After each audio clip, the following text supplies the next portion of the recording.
waxaa jirtay haweeney waayeel ah taasoo nooleed keligeeda kuna nooleed meel ka fog magaalada Makka, mana aysan ahayn mid rumaysan nabigeena Muhammad sallallahu alayhi wasallam. iska badaaye waxay naabeed nacayb aad iyo aad u daran, weligeedna maysan arkin, kaliya waxay ka maqli jirtay gaaladii Quraysh hadallo xunxun oo ay ka sheegi jireen nabigeena Muhammad sallallahu alayhi wasallam. maalin maalmaha ka mid ah waxay islaantii aaday magaalada Makka si ay u soo iibsato dhowr alaab ah. kadib waxaa ku farabatay alaabtii ay iibsatay, wayna qaadi kari weysay. waxayna wacatay xamaali u qaado alaabta, balse nasiib daro xamaali kasta waa uu diiday inuu alaabteedii qaado. kadib waxaa u yimid rasuulka sallallahu alayhi wasallam, balse iyadu aqoon umaysan lahayn. kadib wuxuu weydiiyey hadday u baahan tahay in la caawiyo. kadib waxay ku tiri, haa, ii qaad alaabtan, anigu waxaan ahay qof waayeel oo da' ah, mana awoodo inaan qaado alaabtan.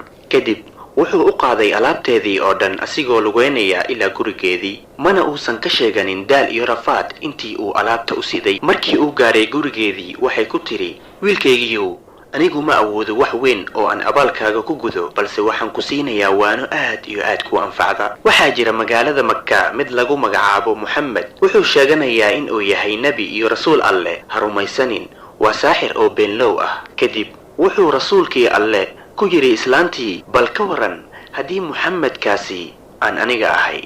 kadib waxay tiri islaantii, ashhadu an laa ilaaha ila allah wa ashhadu annaka rasuulullah. لقد جاءكم رسول من أنفسكم عزيز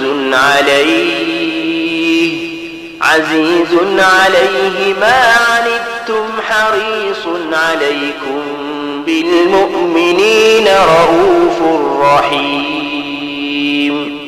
فإن تولوا فقل حسبي الله لا إله إلا هو عليه توكلت وهو رب العرش العظيم.